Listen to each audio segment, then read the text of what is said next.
All right, now everyone's okay with me recording audio, right? Mm-hmm. Oh, yeah. Okay. Well, that's recording right now. Before we get started, if everyone wants to go around and introduce your characters, except Grog, of course, because Grog is Grog.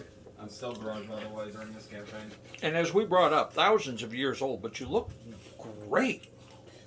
There's a bit of a beard finally growing, but you know. It took a long time. Oh, my old. Because this campaign takes place much, much later. It's basically the modern world. Oh, you want to give me a beer and stuff?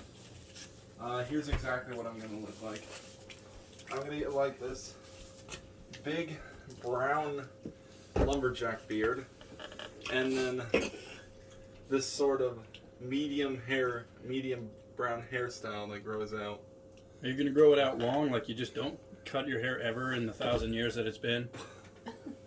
So it's finally down to your shoulders, because, you know, Goliath don't grow hair very well naturally. Nah, I'd try to keep it at least at a medium length. All right. Well, whoever wants to start off sharing their character. Start off. Oddly enough, my character is oddly a Goliath as well. Yeah, we got two. Sergei Korevanov. Great name. What, is he from France? No. That's a very Russian name. It is a very Russian name. And he is from the spine of the world, the mountains to the north. Great hunter, very, very established in his own district, quite famous. You may have heard of me as Craven the Hunter. Craven the Bull? Craven, no? Craven, Okay. I'm Very going to good. punch somebody. Anyway, Craven is very big, very muscular. He looks like this right here. He actually has quite a lot of hair for Goliath. Are you a Goliath or a person? I'm Goliath. He has very tan skin, though. He's spending a lot of time in the daylight. Doesn't go indoors very much. Oh, so you're from New Jersey. No, he's from Old Jersey. That's even worse. But you may recognize the character from the Spider-Man universe. Well, no, sadly, we never seen him much. It's a very short backstory. Craven excelled at every athletic endeavor growing up in his small town on the slope of the mountains in the Arctic North. At a young age, his father showed him all he knew about hunting. Before long, little Sergei had exceeded his father as a great hunter. In time, Sergei became bored with simply hunting animals and moved on to far bigger game. He became a monster hunter and gained great renown in his home province. Now he seeks a greater challenge. Yeah, we don't. Particularly giant spiders. We haven't seen much of the Spider-Man villain or whatever he is. Craven? Yeah, Hell, he's been in the Spidey universe since the 60s. he hasn't shown up in a long time. No, nobody's seen him. All right. Not even in the game. And then we have Grog, the 1,000-year-old barbarian. Who hasn't changed at all. Honestly, I don't even know if he remembers the last 1,000 years, but here he is. All I remember is people getting arrested and then me becoming the owner of something. AI doesn't exist anymore at this point. No, I know, but that's all of my character would remember since the last time. All right. And no. I am Orf Orkfo, Hill Dwarf, Awesome. and well, I've always had a love of stories and music, And then much to my parents' dismay. you give me 3 pieces, please. They owned a blacksmith shop and weaponry shop. And I have a younger brother who excels at forge mastery.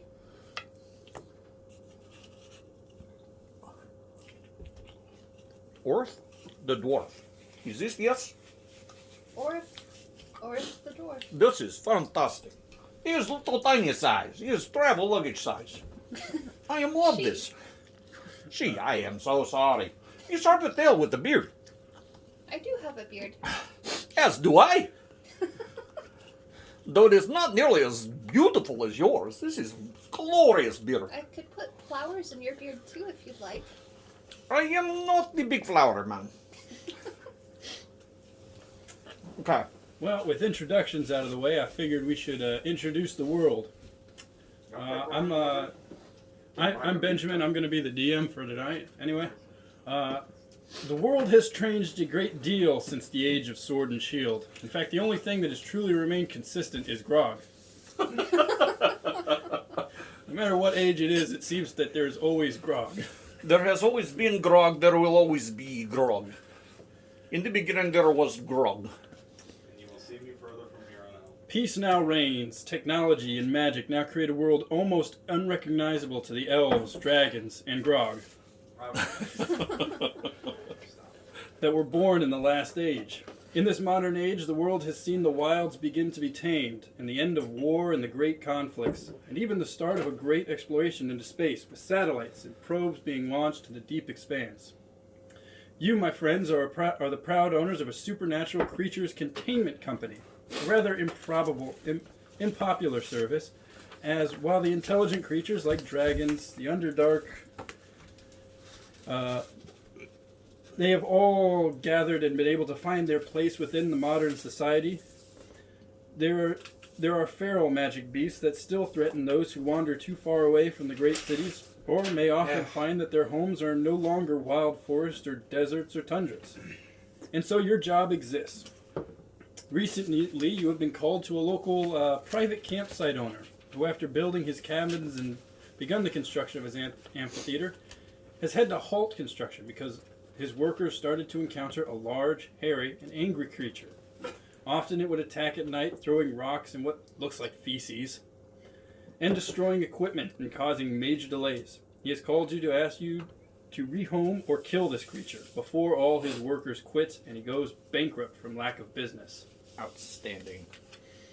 You arrive at the campsite in a pair of trucks, pulling trailers of your equipment. You are greeted by a well-dressed but clearly stressed out half-orc. Welcome to Camp Utatok. Thank you for coming at such short notice, he says, shaking each of your hands. I've been hiring dwarf and elvish workers to build the campsite, but they report that once the sun is set, they are attacked by a massive beast. They say it is massive, between 10 and 30 feet tall, and that it has legs as thick as the tree trunks and covered in thick hair. It roars out before each attack. It hasn't killed anyone, but the union for the construction crew refuses to let them work until I have solved this problem. I respond, you are wise to hire Anachronisms Incorporated. We are here to contain your animal problems. That'd be great, because I'll go out of business if you don't.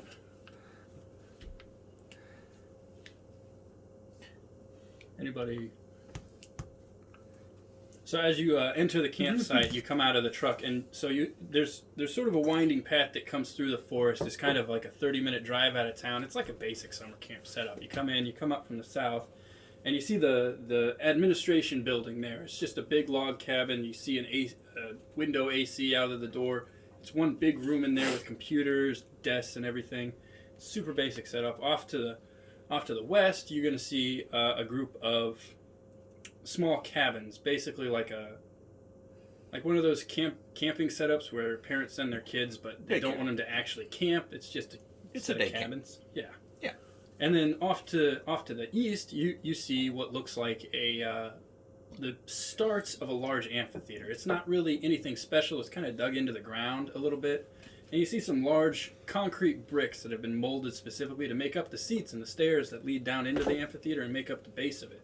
So they've got the hole dug out for it, but they haven't been able to really lay anything in for it yet. What do you guys do at this point? Well, this looks like very modern and comfortable circumstances here. Shall we look around and see what the trouble is? Or perhaps we set traps for the nighttime when the big nasty things come out. I'd say we need more information than I think we need a place to start. I think that's a very good idea. Okay. Well, this all kind of started about 2 weeks ago. We started digging out the amphitheater. Once we got the hole dug out, that's when the beast started to attack. All right, you've seen this beast, yes? Oh, me? No, I'm just out here during the day for administrative purposes. Oh, I would like to speak with somebody who can give me a description, perhaps, of beast. The construction crew has refused to come out this far anymore. The union tells them they can't work until. But I've got basically all the information you could use. All right, go ahead. Do you know how big this creature was?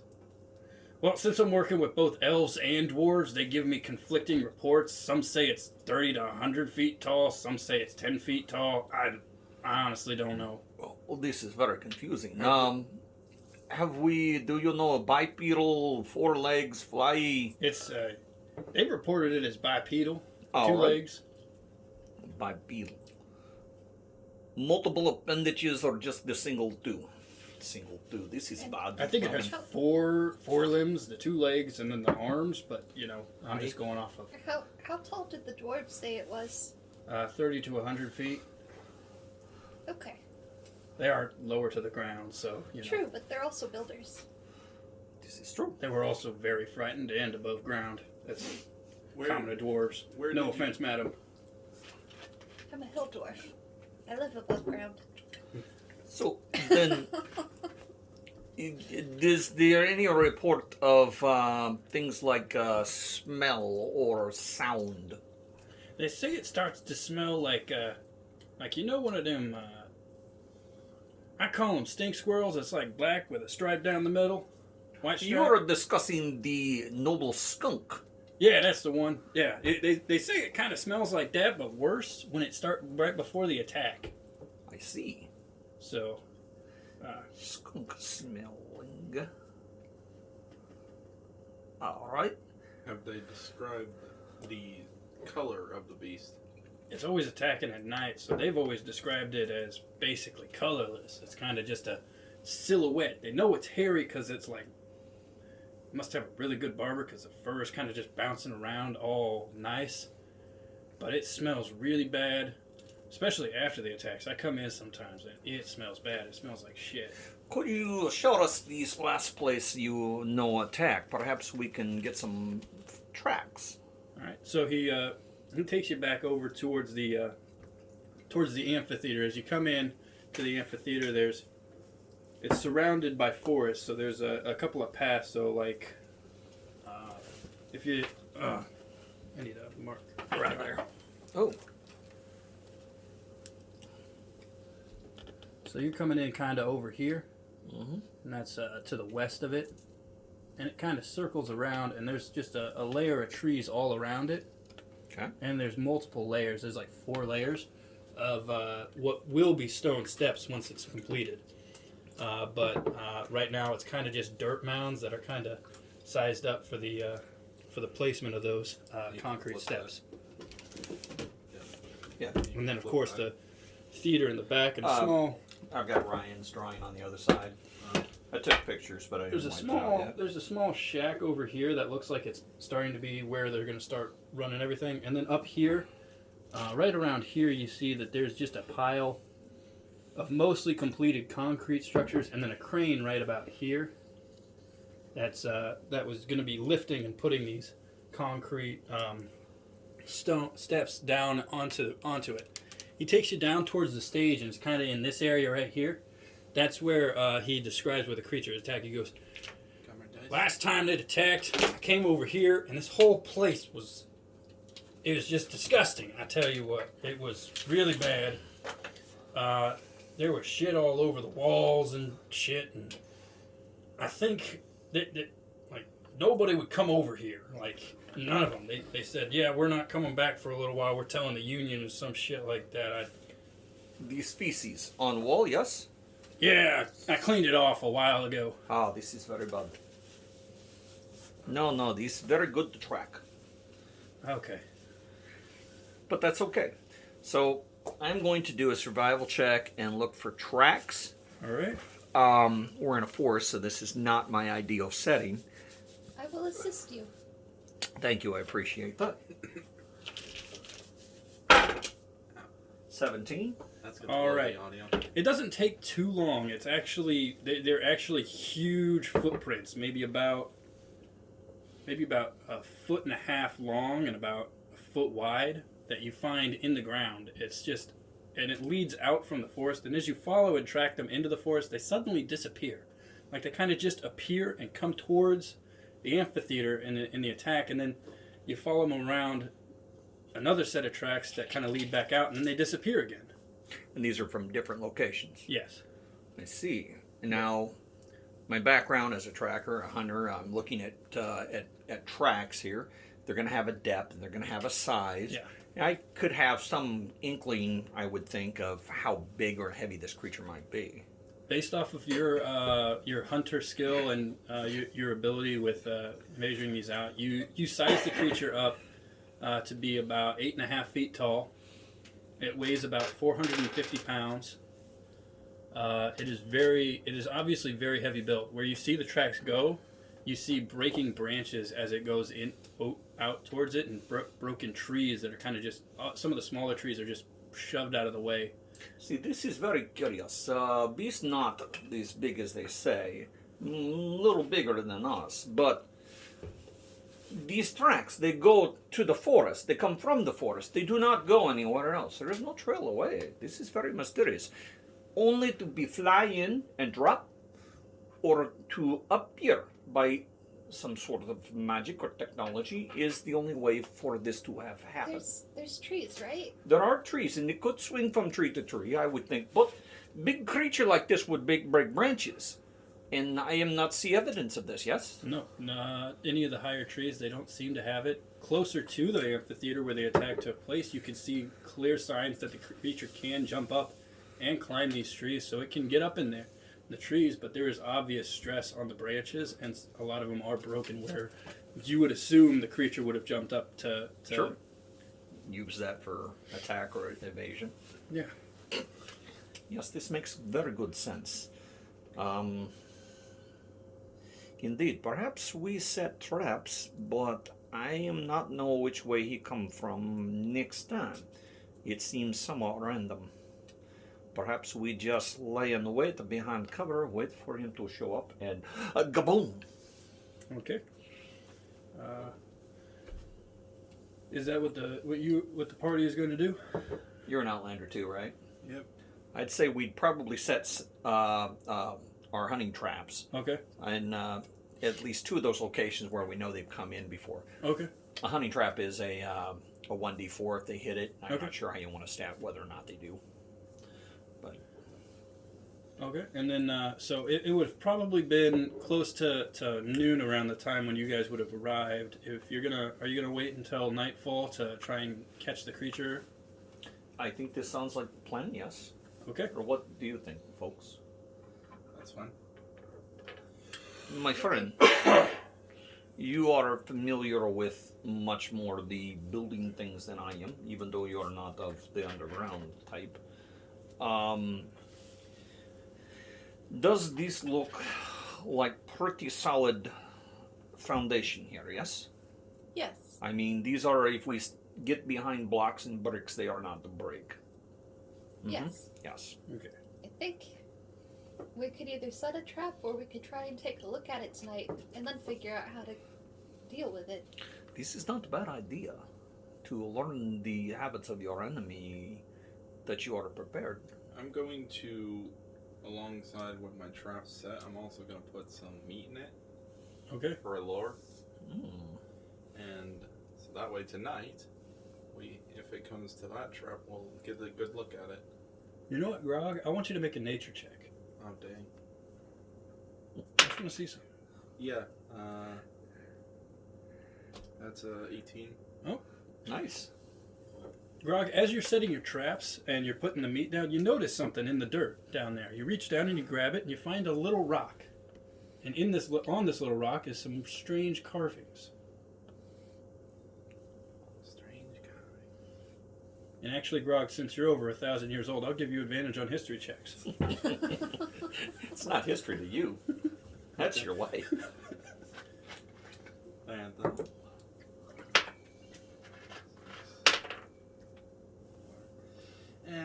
it happens.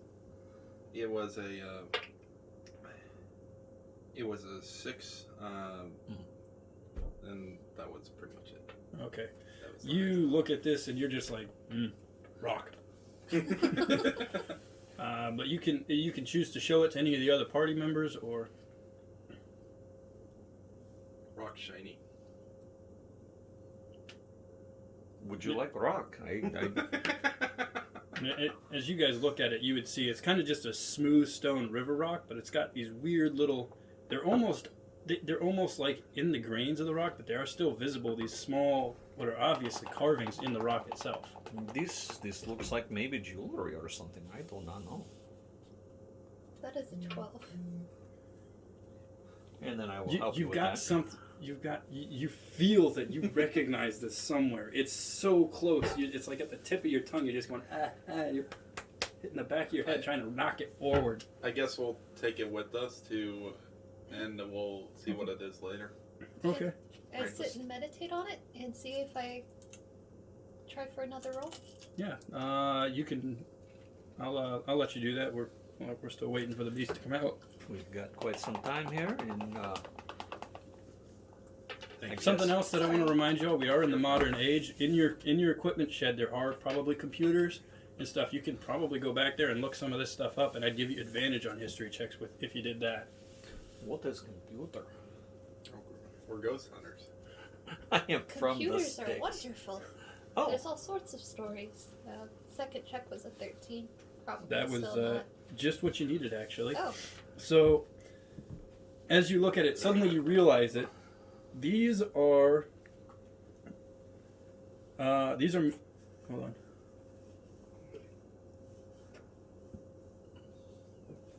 Sorry.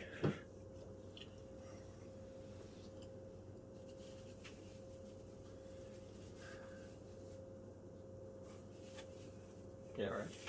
Sorry. Yep. Oh, there's Keith. it's okay. So, you realize that these are actually fairy runes. So they're specific. Like, no other culture really develops these types of runes. They're kind of magical fairy runes. And as you look up, you kind of notice something in the trees, and you see that some of the trees actually have similar, but they're larger carvings in the trees higher up, way high up. That you need a really tall ladder to get it. And you see these runes carved in, and they sort of map out the cardinal directions. They're exactly north, south, east, but the western one was cut down to make room for the path. So. Suspicious. So, These perhaps ritual circle of some sort, yes? I do not know. or magic of some sort. Yes, this is interesting. Maybe the orc accidentally It's okay. desecrated sacred ground. This is possible. Many beasts and many tribes, they are very territorial, and when you are to enter their space or in some way disturb it, they can become quite upset and hostile. You have essentially entered the lair of a beast. And this, well, it's too bad. We must capture or kill this thing, but with great respect shall I do this. So, I am suggest perhaps we scale 3 here and here and lay to watch and see if we can't gather our information from camouflage. Do you like this idea? I agree. I can help with camouflage. Can you know? Yes. Very good. I am quite adept, but it would be fun. All right.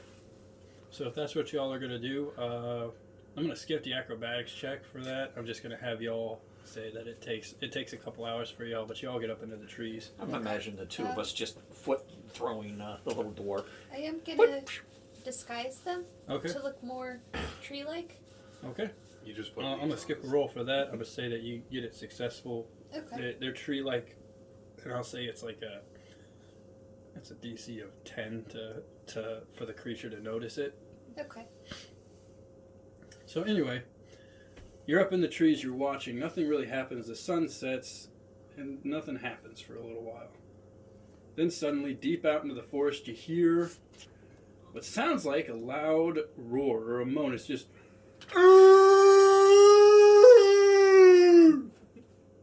And then you hear thumping and the breaking of branches as this massive 8.5 foot tall, around 450 pound monster bursts through the trees, nowhere near where your traps were set. Here, why don't you mark out where your traps were? All right, we'll just So Use some white dye. I'll just put a couple X's here, assuming these are paths that have been used in before coming. So he kind of bursts in over here, just and he's right about there. Now, here I'll grab Grog too. I saw him in there. Now you don't have to mark out where y'all are. I assume you're kind of up in this area here, in the trees up here or up there. I was thinking that we would probably be in the opposition here, assuming that he would come from the same way he has before. So the creature bursts in and it's just looking around, and it's first gonna try and smell the air, see if it notices you're there, and it looks right at you. It just makes a dead beeline straight at you guys. At this point, I'm gonna ask y'all to roll initiative. That's pretty good. Well, if you're gonna have to. I need a pencil. I forgot to bring Oh, one. I've got a few of them in the dragon cup over there. This would be a great excuse for me to just grab some pizza while I'm over here. That would be a good excuse.